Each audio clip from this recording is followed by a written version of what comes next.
Salut tout le monde, bienvenue à cette neuvième vidéo sur le jeu Stationfall publié par Ion Game Design en 2023. Dans cette vidéo, on va voir 5 personnages à peine compliqués. Pas une grosse différence avec ce qu'on a vu à date, inquiétez-vous pas, là. On part ça avec le microbiologiste. Aucune modification au board.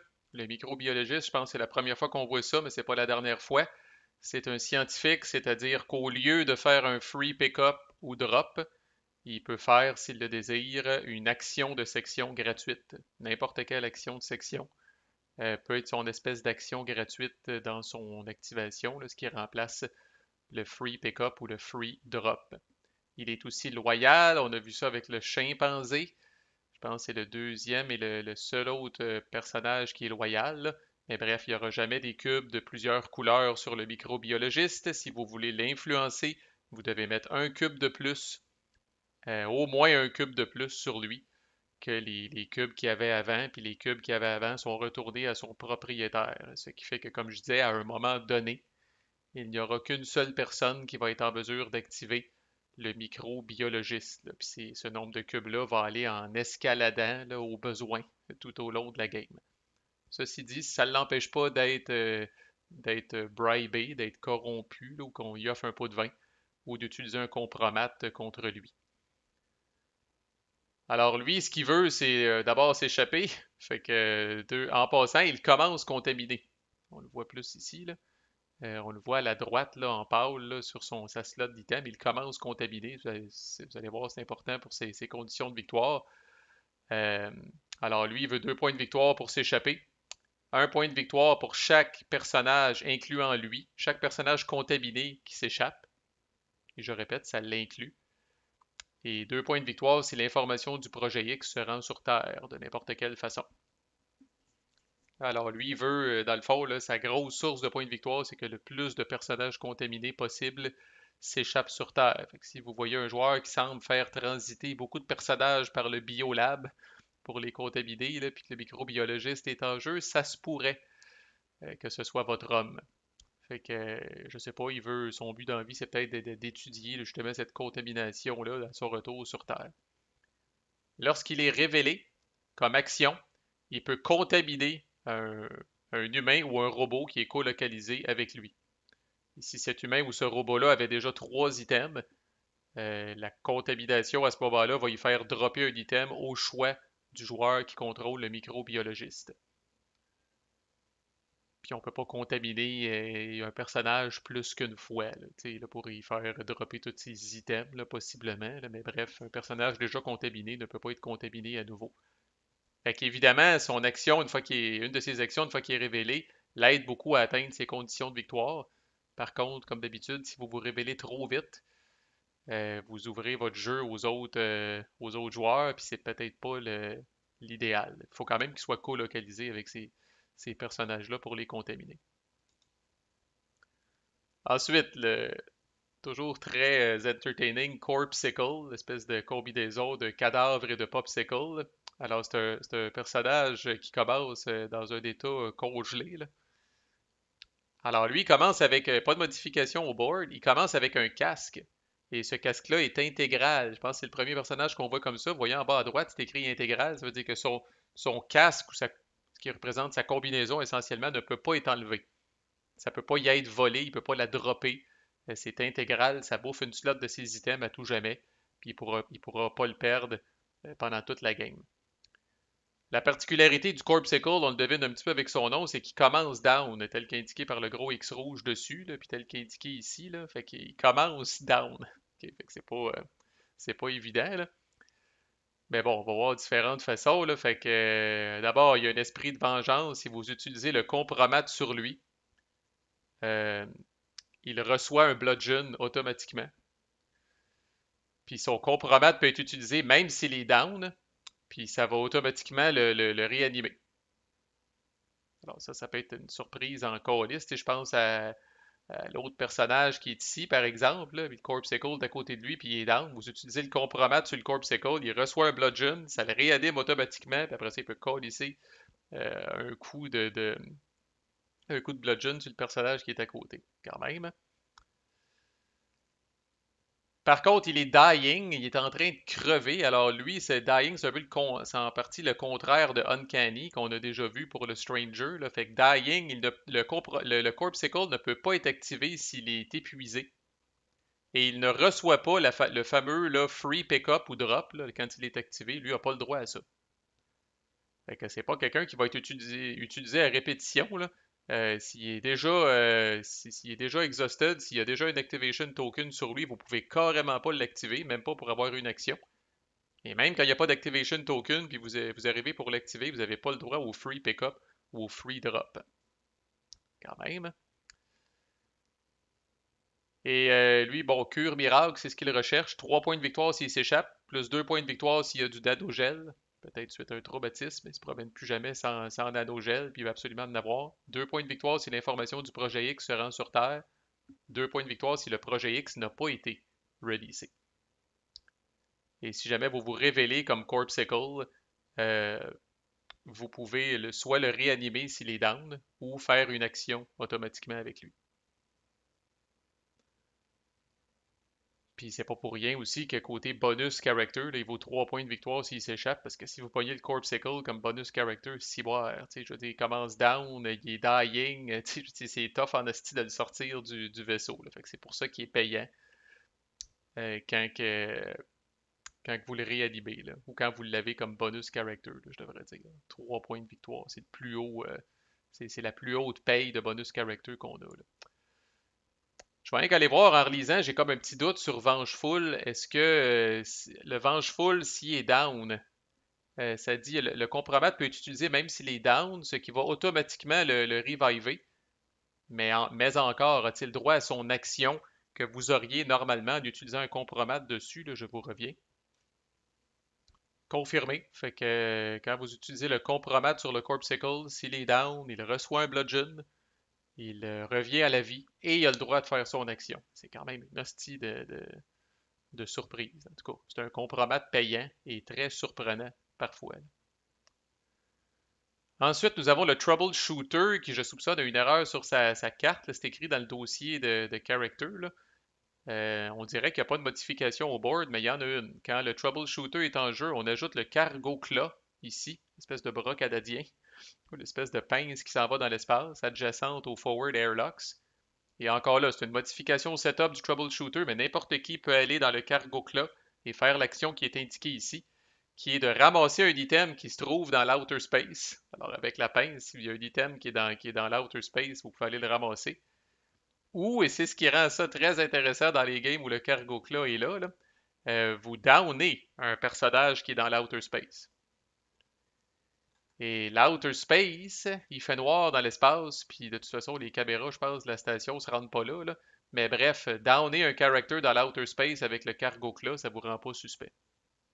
Alors, très risqué et dangereux d'aller dans l'outer space quand le cargo claw est en jeu. Quelqu'un qui est proche peut aller vous gripper avec la pince, puis vous squeezer, puis vous rendre inconscient.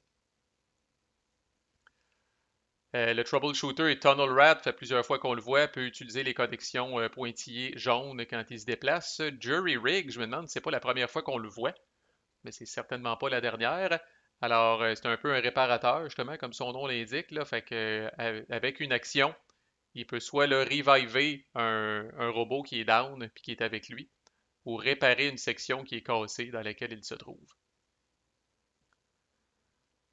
Alors, le troubleshooter, puis commence avec un bludgeon en passant. C'est quand même intéressant parce que je répète que le bludgeon dans ce jeu-là, rien à voir avec les réparations, donc ça fait du troubleshooter juste quelqu'un qui a une arme au début de la game, fait que c'est intéressant. Puis il commence dans le print shop en plus. Il peut se manufacturer un petit casque, puis après ça partir avec son casque et son bludgeon, quand même assez dangereux. Là. Et lui, il a une espèce de petit toc qui veut que tout soit beau, tout soit propre dans la station au moment où ça pète. Il s'en calisse de s'échapper, curieusement. Alors, il y a 2 points si l'antimatière a jamais été armée. L'antimatière qui est ici. Il a 2 points si le projet X n'a jamais été releasé, parce que souvent le projet X va, disons, foutre la merde à l'intérieur du vaisseau puis casser un paquet d'affaires. Il y a 2 points de victoire si à Station Fall, il n'y a aucune section sur le board qui sont endommagées. Ça, c'est rare en tabarnak, puis c'est tough à faire. Puis il y a 1 point de victoire pour chaque robot qui est vivant à Station Fall. Alors, je répète, même si le robot est vivant, mais il est à l'intérieur de la station, on se doute qu'il va probablement exploser avec tout le reste de la station, mais c'est pas grave, ça compte. Au moment où Station Fall arrive, tous les robots qui sont vivants donnent un point de victoire au troubleshooter. Tough en crise de gagner que le troubleshooter, honnêtement, là. Les 2 points de victoire si aucune section est endommagée, si bonne chance. Projet X est souvent releasé dans les games que moi j'ai vus. C'est assez facile à faire.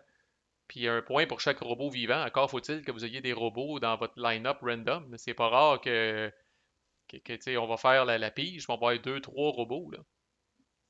Mais encore, faut tout qu'ils soient vivants. Là, tu sais, je veux dire, le potentiel, lui, pour qu'il arrive à 9 points de victoire, là, faut qu'il ait son 3 x 2 plus 3 robots à la fin qui sont vivants. Tough en crise. Il est quand même cool, par exemple, une fois que vous êtes révélé, tant qu'il est vivant, pendant votre tour, vos conspirateurs sont considérés comme ayant les habiletés de Tunnel Rat et de Jury Rig. Ils appellent ça Talk Them Through It. C'est un petit peu comme si le troubleshooter, via la radio, leur expliquait Hey, il y a un conduit de ventilation ici, tu peux te faufiler, ou bien Hey, pour réparer ça, c'est pas compliqué, paye sur tel piton, raboute ces fils-là ensemble, puis tout. Fait que c'est les deux habiletés du troubleshooter sont comme considérées possédées par tous vos conspirateurs pendant votre tour. Quand même intéressant. À ce moment-là, évidemment, vous êtes révélé. Le cyborg, Chris. Ouf. Lui, quand il est en jeu, là, souvent, ça donne des parties un petit peu plus saignantes. D'abord, on voit son icône spéciale en haut à gauche, là, moitié robot, moitié humain, comme il se doit. Alors, il compte effectivement comme un robot et comme un humain. Par contre, dans le cas des hazards, puis dans le cas des attaques, il compte comme un humain. Alors, qu'est-ce que ça veut dire? Ça veut dire que, bon, si, tu sais là, si vous pouvez, ça y prend un casque, autrement dit, pour se protéger, parce qu'il compte comme un humain au niveau des attaques, et il ne peut pas se déplacer dans les endroits où il n'y a pas d'oxygène, puis les endroits qui sont pognés en feu, parce que s'il n'y a pas de casque, parce qu'il compte comme un humain par rapport aux hazards. Ok, donc, il penche un petit peu plus du côté humain que du côté robot. Mais n'empêche, ça veut dire quoi qui compte comme un robot et comme un humain? Ben, par exemple, le troubleshooter, oui, reçoit un point de victoire si jamais le cyborg est vivant à Station Fall parce que le cyborg est considéré comme un robot. On a vu, je pense, déjà une couple d'autres personnages qui ont des liens avec les robots, là. Mais croyez-moi, je l'ai joué souvent. Là. Ben, j'ai joué souvent des games où le cyborg était là, puis le petit texte qui est là est suffisant. C'est à la fois un robot et un humain, mais il compte comme un humain quand on pense aux attaques, puis quand on pense là, aux, aux hazards, aux pièges, aux dangers qu'il peut y avoir sur le vaisseau. Il est uncanny comme le Stranger, fait qu'il est dur à fatiguer. Ça y prend 2 activation tokens pour qu'il soit considéré comme fatigué. Ça veut dire qu'un même joueur pourrait l'activer back-à-back si personne d'autre l'a activé entre-temps. Ou si le joueur bleu a activé le cyborg, puis le joueur vert joue tout de suite après, le joueur vert pourrait l'activer, puis il aurait quand même droit à ces 2 actions. Et quelque chose, une première habilité peut-être négative, là, c'est un fugitif. Alors, aucune action qui sont prises avec ce personnage-là ou contre ce personnage-là va rendre un joueur suspect. J'avoue, c'est une habilité, mais on va dire neutre. Là. Le point positif, c'est que vous pouvez faire des actions avec le cyborg, puis il s'en calisse, c'est déjà un fugitif. Puis, le cyborg peut prendre un bludgeon puis assommer quelqu'un à clarté avec les caméras à on, ça le rend même pas suspect. Par contre, ça marche dans les deux sens. Quelqu'un peut vous assommer avec les caméras à on dans un endroit éclairé puis ça le rend pas suspect. Fait que c'est quand même intriguant et intéressant. Ce petit bonhomme vraiment, justement, le Revenge, c'est un bonhomme qui est en calice, c'est vraiment très intéressant. On commence à tomber dans les bonhommes extrêmement flavorful. Là. Fait que les Revenge, il y a un point de victoire pour chaque officier qui est down au Station Fall. Il y en a surtout après les officiers du vaisseau. 2 points de victoire si aucun PC humain s'échappe. 2 points de victoire si aucun personnage contaminé s'échappe. Puis 2 points de victoire si le projet X a été releasé. Et la petite note en bas à gauche, c'est importante en crise. Le cyborg, c'est un des quelques. Ben, il y a quelques personnages comme ça. Là, le cyborg peut gagner même s'il est coupable. Il s'en calisse, il va s'en aller en tôle le reste de ses jours, il s'en crisse, il s'est vengé. Puis il va se réjouir dans sa cellule. Là, tout le long. Puis il y a deux habiletés, non pas une, mais deux habiletés intéressantes, lui. Alors, il est brutal d'abord lorsqu'il est révélé, là, il est brutal. Alors, s'il veut, il peut utiliser un bludgeon pour downer un humain qui a un casse. Et dans ce cas-là, le casse et le bludgeon sont removed from the game. Fait qu'il peut donner un hostie de coup vraiment fort avec son bludgeon sur quelqu'un qui a une combinaison ou qui a un casse, là, un humain, qui normalement est protégé des bludgeons. Puis là, le coup est tellement fort que la combinaison va être scrap, puis le bludgeon va être scrap aussi, là. Fait que c'est un peu un one-shot dans le sens où si vous voulez refaire ça, il faudrait que vous allez vous procurer un autre bludgeon à quelque part, là. Et self-repair, ça combiné avec Uncanny, là, c'est. Fait que oui, c'est un fugitif, puis tout le monde peut fesser dessus, là. Mais self-repair, une fois qu'il est révélé, là, vous pouvez activer Cyborg même s'il est down, puis votre première action à ce moment-là est de réanimer le Cyborg. Étant donné qu'il est Uncanny dans ce temps-là, souvent, là, même s'il est down, vous allez faire une action. La première action avec lui, ça va être de le remettre debout. Puis après ça, vu qu'il est Uncanny, vous allez avoir droit à une deuxième action. Pareil, vous pouvez vous déplacer, ramasser quelque chose peut-être. Fait que vraiment dur de se débarrasser de lui, là. Et le dernier pour aujourd'hui, non le moindre, l'ingénieur. Alors l'ingénieur va modifier d'abord le réacteur ici. Le réacteur, normalement, son texte, c'est qu'il ne peut pas être endommagé avec un bludgeon. Ça demeure quand l'ingénieur est en jeu, mais en plus, si jamais le réacteur est endommagé, on ajoute un hazard là, d'asphyxie dans le réacteur et dans toutes les sections qui sont connectées. Alors, on va ajouter un hazard d'asphyxie ici et là. Puis ici, là, il y a du trafic là, surtout en fin de game, là, il y a du trafic ici en colis. C'est la place qui est connectée aux 4 pods, là. Fait que là, soudainement, à moins que quelqu'un enlève ce hazard-là, les gens vont avoir besoin d'un casque pour s'en venir ici, là. Deux habiletés qu'on a déjà vues, c'est un officier, si on n'est pas en blackout, il peut bypasser dans le fond des verrous. En même temps qu'il se promène, il peut passer à travers des endroits qui sont verrouillés, là, puis on enlève les verrous à ce moment-là. Et tout comme le troubleshooter, il a jury rig, c'est un ingénieur, fait qu'il peut réparer une section qui est cassée. euh, ou downer un robot. Ah oui, excusez, c'est vrai, jury rig as an action. Ouais, c'est ça, ok, excusez. Petite modification quand même importante pour Jury Rig. Jury Rig, vous pouvez downer un robot. Pas raviver un robot, downer un robot. OK? Fait que ça dit comme action, vous réparez une section qui est cassée, qui est colocalisée, ou vous downez un robot. Fait que les gens avec Jury Rig, là, je sais pas, ils enlèvent le fameux petit panneau dans le dos là, du robot, là, ils enlèvent ça, ils enlèvent une coupe de fil, là, puis là, le robot est down, là. Fait que avis au robot, là, quand vous êtes quand il y a un personnage avec Jury Rig qui est avec vous autres, vous êtes peut-être à risque de vous faire mettre à off, là. Puis l'ingénieur, lui, veut préserver l'écosphère, c'est ça son but dans la vie. Alors lui, là, c'est. Lui, définitivement, c'est en calisse de s'échapper. Lui aussi, il a 3 points de victoire si l'antimatière pète à l'intérieur de la station avant Station Fall. Alors lui, il veut armer l'antimatière et veut que le vaisseau explose avant son temps. 3 points de victoire si aucun personnage contaminé s'échappe. 2 points de victoire si l'artefact ne s'échappe pas. Et il a 1 point de victoire s'il est innocent, mais il peut gagner même s'il est coupable. Alors un autre électron libre, là, un autre fou un peu en liberté, là, qui s'en calisse d'être coupable. Par contre, il y a une petite motivation à être innocent, d'avoir 1 point de victoire de plus. Au moment où il se révèle, vous placez un de vos sabliers dans n'importe quelle section, et donc à la fin de votre prochain tour, cette section-là est cassée. C'est un overload, je sais pas, il programme quelque chose dans une station de son choix, puis cette station-là va être endommagée à la fin de son prochain tour.